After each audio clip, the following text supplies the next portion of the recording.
Mayor, you can come to the mic. Okay. Now let me get the mic place. Good morning, everyone. 3 years ago, I was very proud that my first act as mayor and our first act as a new city council in 2017 was to commit ourselves to being a compassionate city through the signing of the city's Compassionate City Charter.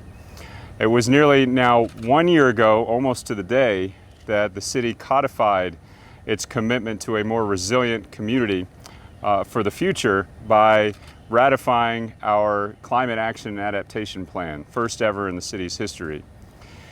Today, we get to implement part of that vision and ensure that we not only are protecting our canopy and shade canopy, doing our part to improve air quality, but also investing in our community's quality of life. The Compassionate City Charter is a movement to encourage San Antonians to plant 20,000 trees here in our community, with all the myriad benefits that we know planting a tree will do for us now and in the future.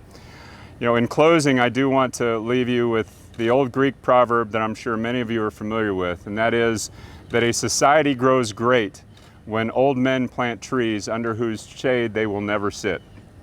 That's what we're doing here today, and that's why I want to thank Dr. Tom Evans, the staff and students and administrators and faculty here at the University of Incarnate Word, Dr. Ann Helmke, who is the director of our faith project at the City of San Antonio, along with Bill Neely with Sacred, which I hope many of you are familiar with, and then of course Doug Melnick, who is the director of our Office of Sustainability, who has led the effort to our Climate Action Adaptation Plan. Thank you all for being here today, and I think there is no better way to kick off election season as well by the planting of trees in our community. So enjoy.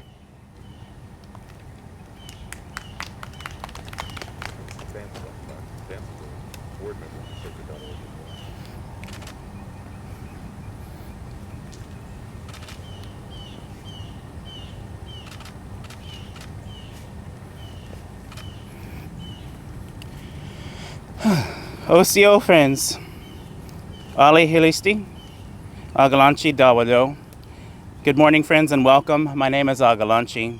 I'm a citizen of the Cherokee Nation. My English name is Vance Black Fox. I'm happy to serve this city and my neighbors in a few different ways, though this morning I get to represent and bring greetings on behalf of Compassionate San Antonio.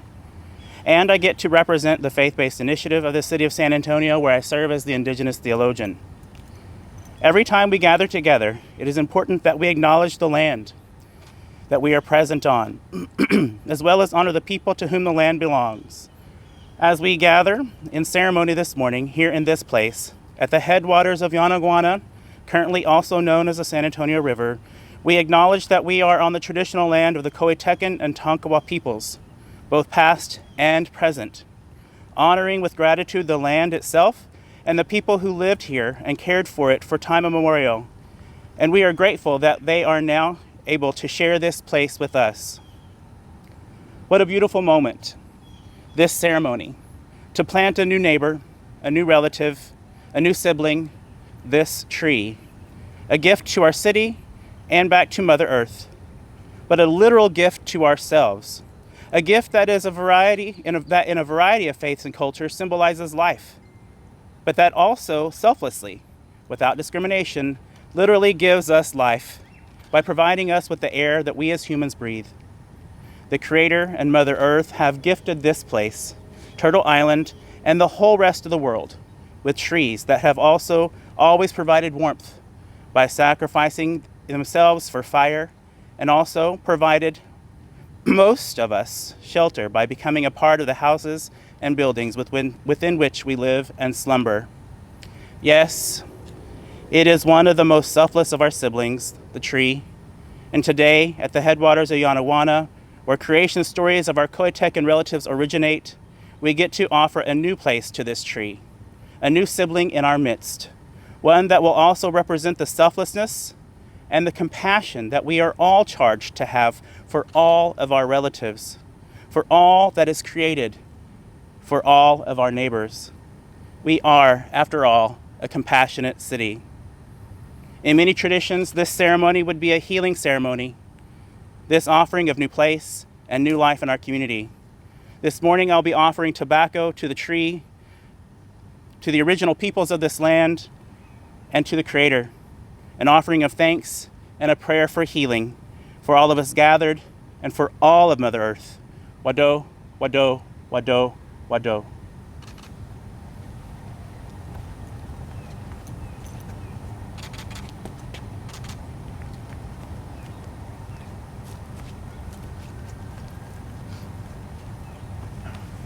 Good morning. I'm Doug Melnick, Chief Sustainability Officer with the City of San Antonio. We are at a crossroads. We are facing a climate crisis, and that is something that we used to think was in the future, that we had decades to address, but it's here now. All we have to do is look at the news. Look at California and the Northwest having catastrophic wildfires. The Gulf Coast getting hit with another massive hurricane. Even here in San Antonio, July was a record-breaking month in terms of extreme heat.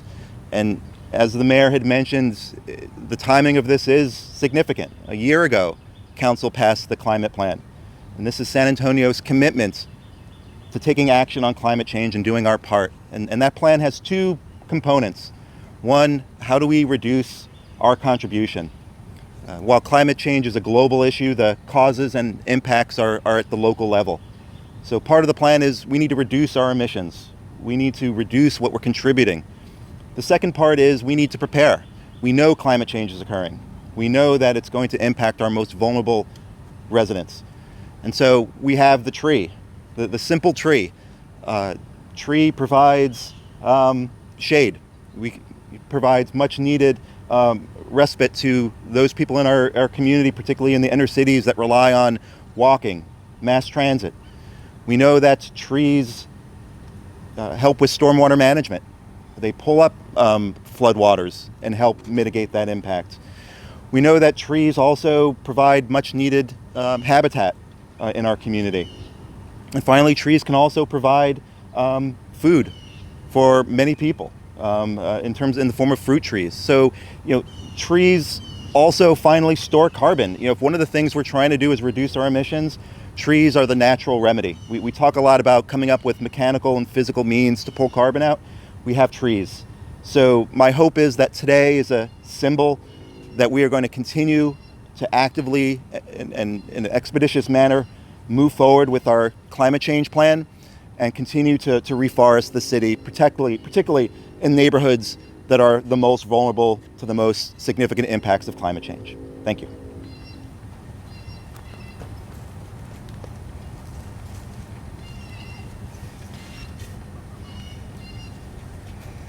Hi, my name is Kathy Justice, City Forester for the Parks and Recreation Department. I'm here on behalf of Homer Garcia, the Director of the Parks and Recreation Department. I want to thank everybody that is here today to help us plant this red bud. As the urban forestry team, we're committed to finding new, innovative ways and new places to plant trees throughout the city. Being a member of the Compassion Tree Program has helped us with this goal. We've found new people, new ways to connect with the public, and new ways to get trees out into our community and plant them. As others have said, we all know the importance of trees. They help us in many ways, from providing food to shade to just beautifying the area around us. And these are all reasons that we should strive to put trees back into our community. This is the perfect time of the year. This is the beginning of the fall season, which is planting season. And as we're here planting the ceremonial tree, I hope that that's an inspiration for everyone else out in the community to continue this effort and to plant a tree in your neighborhood, at your home, or somewhere else in your community. Thank you.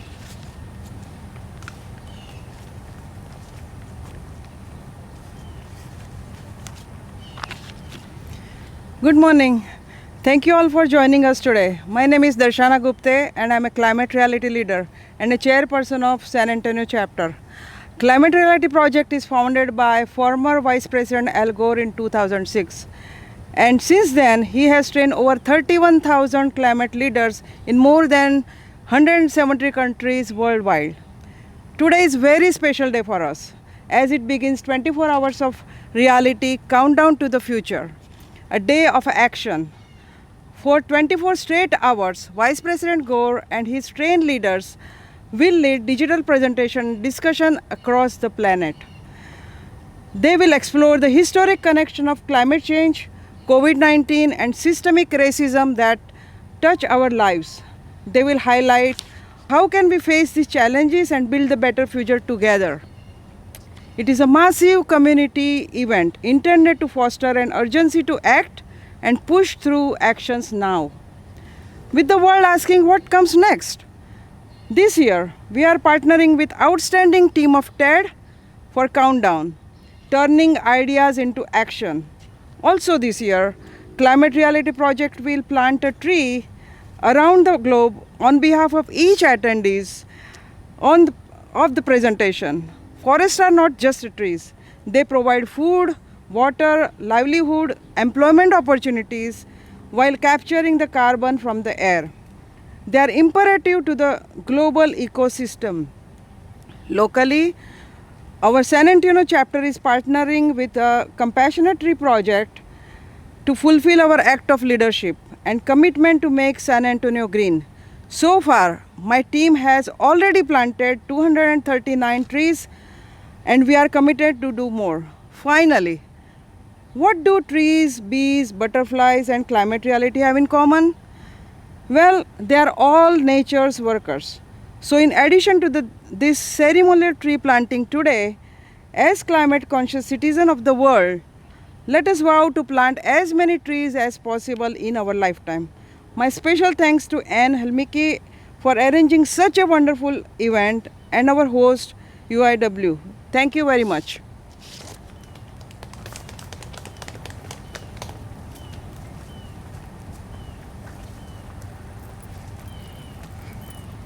Good morning. My name is Dayanara Rios. I am the Community Relations Coordinator at William R. Sinkin Ecocentro at San Antonio College. Ecocentro is an outreach center for community and environmental sustainability. Our mission is to cultivate the understanding, progress, and practice of sustainability. We do this through education, outreach, service, and research at our center through virtual programs and at our newly launched Garcia Street Urban Farm, one of the largest urban farms in the city. Ecocentro serves as a demonstration center, think tank, and community hub for urban agriculture, water resources management, and green building. Increasing sustainability in our homes, neighborhoods, schools, businesses, and governments ensures clean air, adequate water supplies, abundant food, and community connections for generations of San Antonians. We're here to provide information and resources to positively address environmental and social challenges. Some of these include food insecurity, rapid population growth, economic expansion, and increasing scarcity for our natural resources. This requires a collective solution to protect resources critical for survival and well-being, and taking action to address our climate reality. Ecocentro is proud to be part of the Compassion Tree Project. At this very moment, we are actually giving away free trees that count towards the 20,000 tree goal, thank you to the City of San Antonio Parks and Rec Department. Trees are important for our daily lives. Just a few of the benefits, as Doug mentioned, include providing shade and cooling our neighborhoods, providing clean air, habitat for pollinators, increasing your home value and beautifying our community, and some of these trees even provide us with food. Every tree, vegetable, and flower that we put in the ground is part of our commitment to create sustainable communities and built environments where all are empowered to succeed. If you do one thing to help your community and help Mother Earth this year, let it be planting a tree. If you don't have the space or means to plant a tree where you are, at Ecocentro, we'd be happy to have you come plant one with us.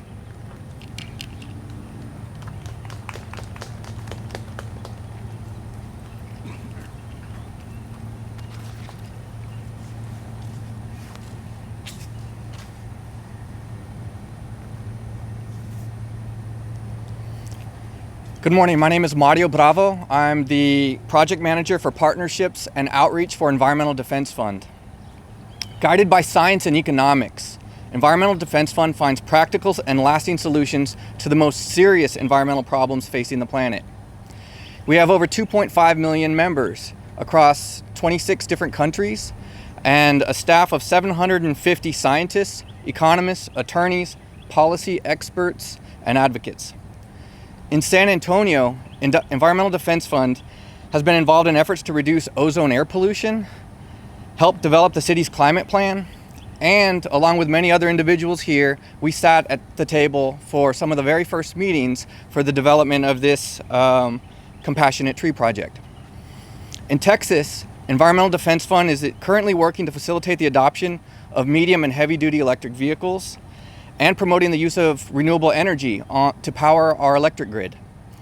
Just like planting trees, these efforts will both help reduce our impact on climate change and improve local air quality, creating a better future for all.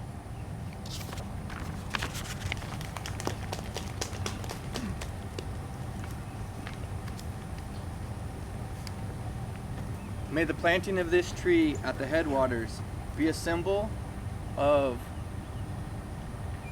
the wisdom that has been passed down to us by our ancestors and our love for future generations.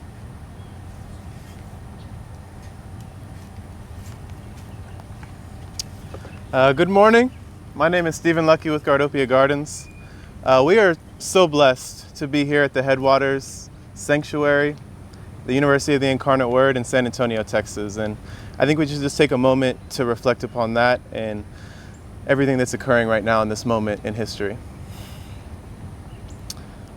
With that being said, there are many actions we can take to address the climate crisis we are currently experiencing on planet Earth right now. Many of those things are political, and we know with politics things take time. You can support the Green New Deal, but that's political. You can reduce your meat consumption and change your diet, but that's political. You can divest in the gas and oil industry. In Texas, that is very political. One of the things that is apolitical is planting trees and supporting our environment. It doesn't matter if you're black, white, brown, green, purple, gray. It doesn't matter if you're a Democrat or a Republican. We can all agree that we need more trees at our schools, our community centers, our churches, our residential and our commercial complexes to support the many benefits that we all know exist. So I'm going to ask you today that are here and those of you that are watching to vote for Earth with your dollars and your actions. That's really what's going to make change right here and right now. Thank you again.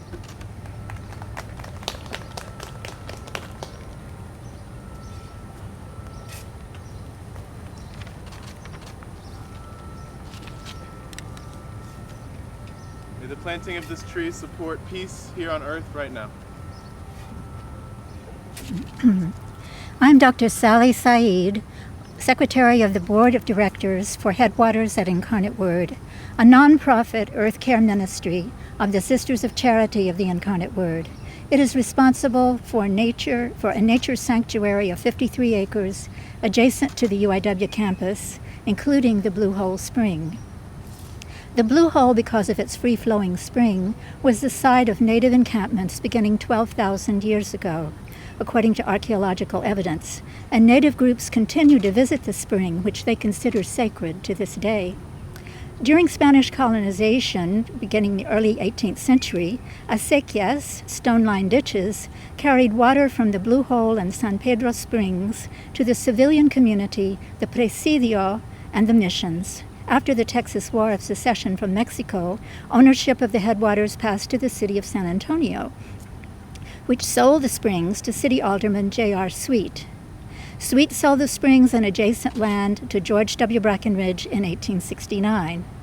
After the drilling of artesian wells made spring ownership less critical, Brackenridge sold some 283 acres, his head of the river estate, to the Incarnate Word Sisters in 1897.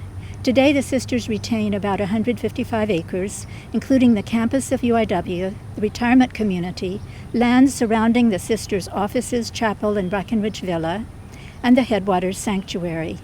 On July 22, 2020, the Sisters of Charity of the Incarnate Word and Headwaters at Incarnate Word signed a conservation easement agreement with Green Spaces Alliance of South Texas. The easement will preserve in perpetuity a 50-acre natural area encompassing the headwaters of the San Antonio River and guaranteeing the continued existence of the only nature sanctuary in the urban core of San Antonio. May the planting of this tree today overlooking the Blue Hole symbolize the resilience that the conservation easement brings.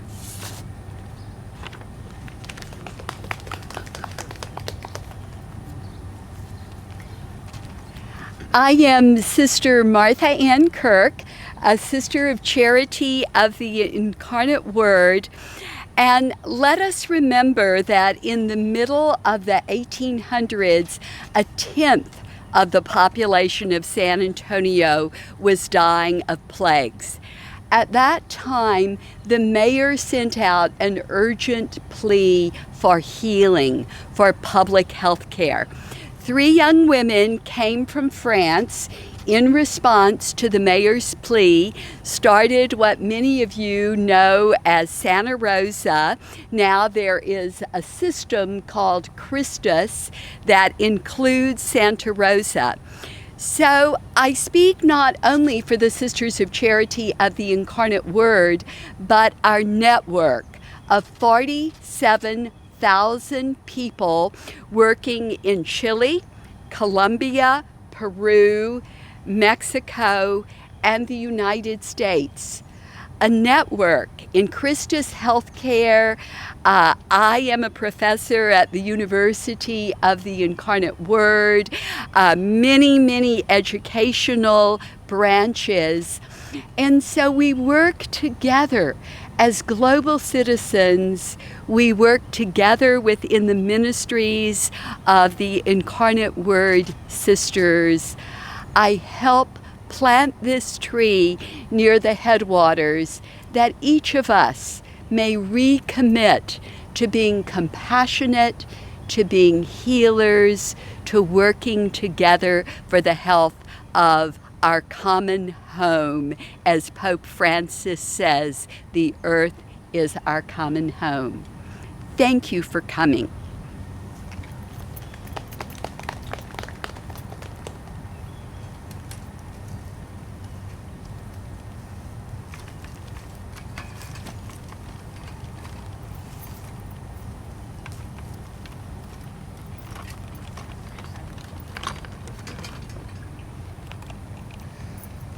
My name is Rachel Zevinski, name sign R, heart to heart C. I'm so happy and thankful to see our truly wonderful interpreter here today. Thank you for making this part of your schedule today.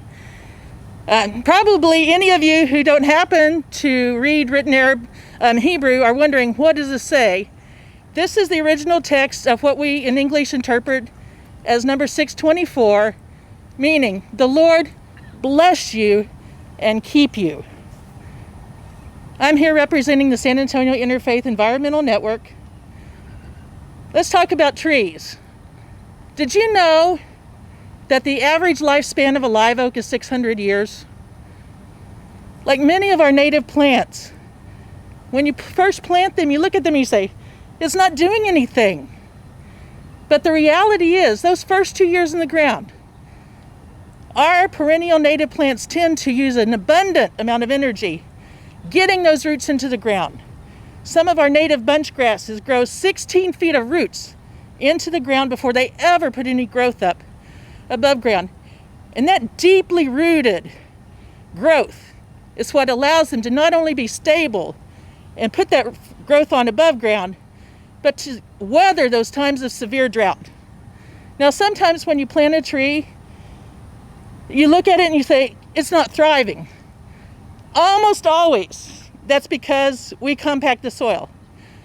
The main way we compact the soil, we walk over the root zone where we planted the tree and we crush those growing roots so that they cannot get the oxygen they need.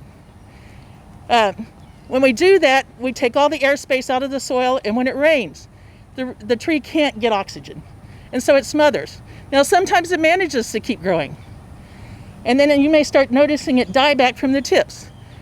Very often, the reason it does that is because we put soil around the root flare.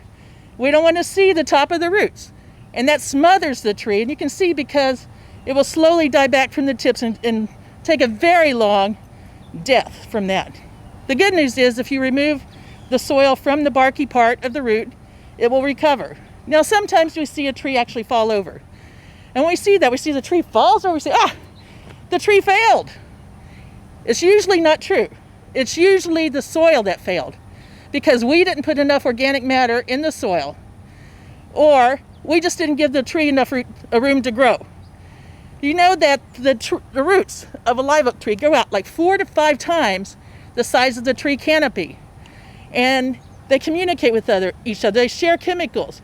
So if one gets oak wilt over here, another one already has oak wilt 3 or 4 yards down before this one ever starts to defoliate. But when they're healthy, they support each other. They share those chemicals that help them take up through the fungus in the soil the chemicals they need, and they send back the carbohydrates and keep everything else in the soil healthy. So we, as a deeply rooted people of faith, when we have our roots down into the living water, we support each other through these times, and through even the times of the deepest stress, we can thrive as a community. So may the planting of this tree here today realize the hopes of the deeply rooted community of faith here in San Antonio.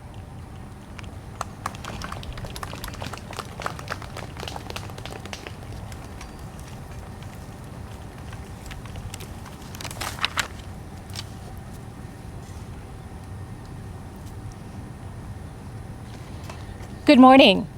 I'm Wahiba Khara, an Ismaili Muslim and chair of the Soul Center. The Source of Light Soul Center is privileged to be engaged with the work and vision of compassion. Soul Center has long been committed to nurturing spaces, including and especially green spaces. This is important for those who seek to encounter respectfully the full dimensions of faith and life. Planting a tree is akin to planting seeds of knowledge.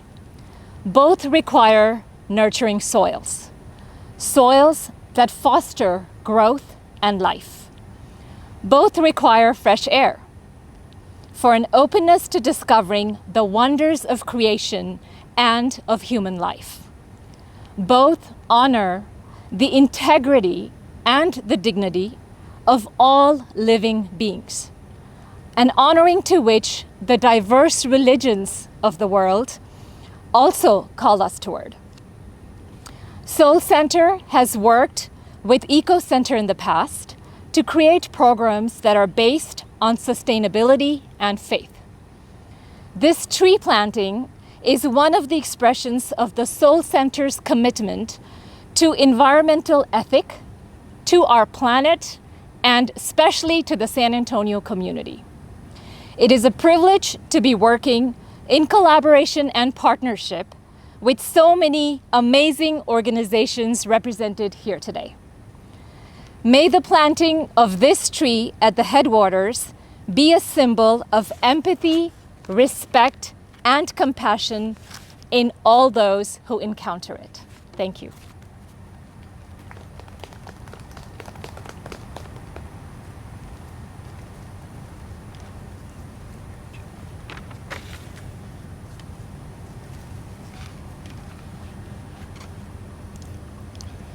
Good morning. I'm Tom Evans, President of the University of the Incarnate Word. I'd like to thank the City of San Antonio, Mayor Nierenberg, and every organization here today for making this moment possible, and especially to Sister Martha Ann Kirk, who leads with compassion inside and outside of the classroom and across the ministries of the Sister of Charity of the Incarnate Word. And thank you to our grounds crew for taking care of all the trees that you plant and care for each and every year. At the University of the Incarnate Word, we're guided by a mission to educate concerned and enlightened citizens within a global community.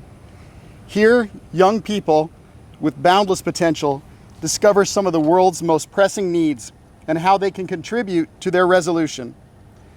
Stewardship of the earth has long been a treasured value at UIW.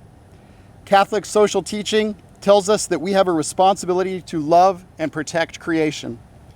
By doing so, we hold sacred that which God has given us and preserve it for future generations.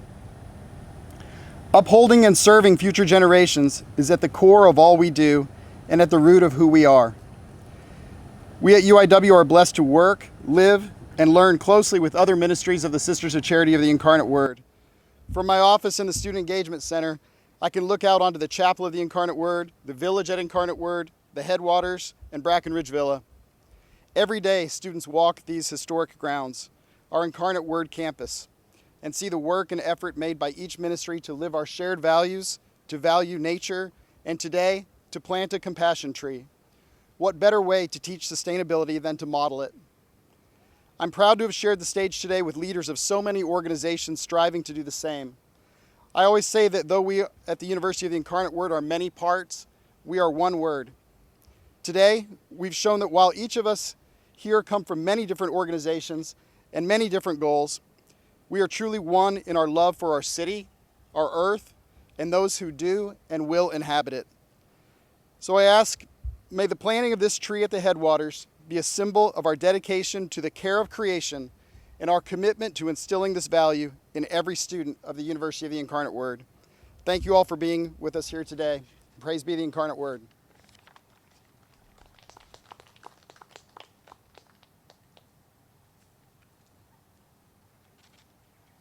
We are very grateful for those of you who are